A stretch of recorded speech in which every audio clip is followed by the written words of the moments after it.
Welcome to another segment of Docs and Jocks Fantasy Football. Get to know a champion. Today we have our last interview, but our probably most important interview of all. Mr. Richard Llanes, probably one of the first people I've met. Yeah.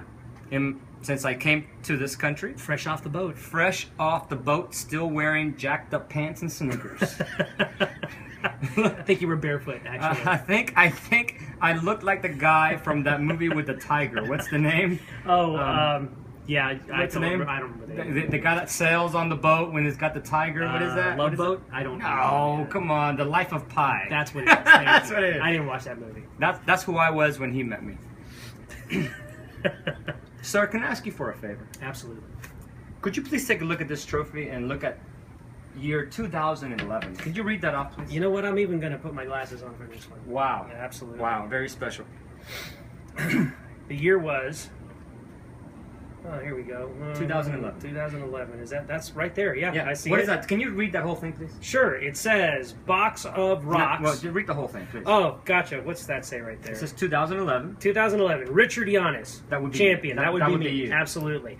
So we have a Box of Rocks. 107.81. That was you. That was me. Box of Rocks. 107.81 points. 81 hundredths of a point. Bucky's Ballers. I believe that was Carrie McMahon? That is correct. That is correct. That is the lovely Miss Carrie McMahon. The lovely. 107.79 points. Wow. Wow. What I hear is she is still looking for a stat correction. 2 hundredths of a point. She's still looking for a stat correction. Yeah. Here's the worst thing.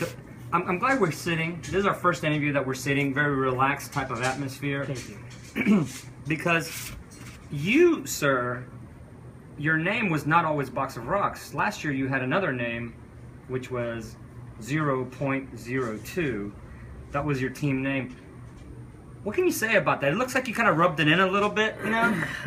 Sebastian, not only did I rub it in a little bit, in the process I angered the football gods. My record was abysmal last year, but it was worth it just to tell everyone that the margin of my greatest victory was 2 hundredths of a point. Is that kind of the story of your life?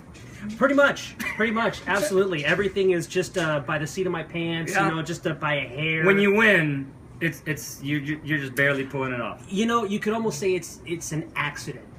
Statistically speaking, my winning in anything is kind of like an accident. I don't believe that for a second, sir. We're gonna talk a little bit because, you know, you're essentially a Houstonian. Yes, sir. But you don't live here anymore. You live in Dallas. Can you tell us about that? Can we curse on this podcast? Oh wait, Sure. it's not a podcast, is it? A little bit. Okay, well I won't curse out of respect for our female viewers.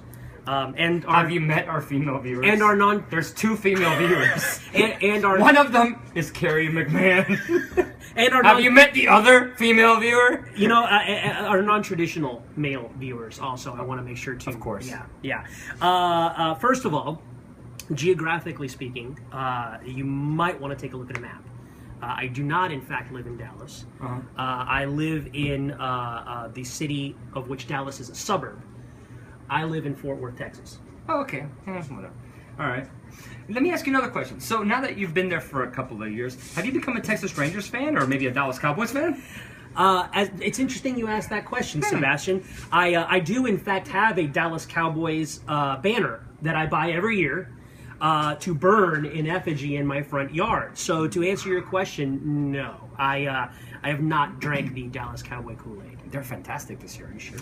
I hear that their defense hasn't suffered any injuries at all whatsoever this year. As a mosquito comes along. That was Orlando Scandrick. It must have been the Dallas that was Cowboys. Dallas, exactly. Well, you know, here's the thing. You've been probably one of my oldest friends, and you have won this, and I haven't. So, you know, I don't really feel great about that. Sure. But since I am the commissioner, I am required to keep a certain margin of neutrality. Mm-hmm. But I would like to tell you to go fuck yourself. Perfectly within your right. Thank you. As both as commissioner and as one of my absolute oldest friends. Sure. I believe, as a matter of fact, that may have been the first English words that you learned way back when. It was either that, fuck you, or it was suck my dick. It was one of the two. I can't remember. I think it was. I knew it was one of the two, but you're perfectly within your right. I believe the story you tell is we were on a soccer field and I was yelling at the ref.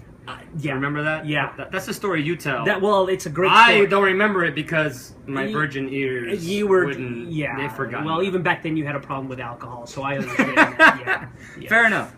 Sir, if I may. Yes. I'd like to congratulate you on the win of smallest margin of victory. It was a feat to pull off. And the fact that you beat Carrie just makes it that much better. So, congratulations. This has been a wonderful interview. We've gotten to sit at the bar. And it's been fantastic, very low key. Thank you. You're drinking your my generic alcoholic beverage. And best of luck this year. What do you think about this year? We just finished the draft, 2015. 2015. Yes. What do you think your chances are? Well, I got to be honest with you, Commish. I'm feeling a little bit like the Dallas Cowboys right now, living on past glory. And talking about the championships that I've won in the past, right. But not feeling well. I mean, false bravado about 2015. So no rosterbation happening this year for you. At best, maybe just a little like a half master roster thing. Like a half chub. Yeah. Just a little Sure. bit. But optimistic as always, and I always like my chances if I come up against Carrie in the finals. Oh shit! There it is, fellas. Docs and Jocks Fantasy Football, one of our greatest champions, Mr. Richard Llanes. Thank you, sir.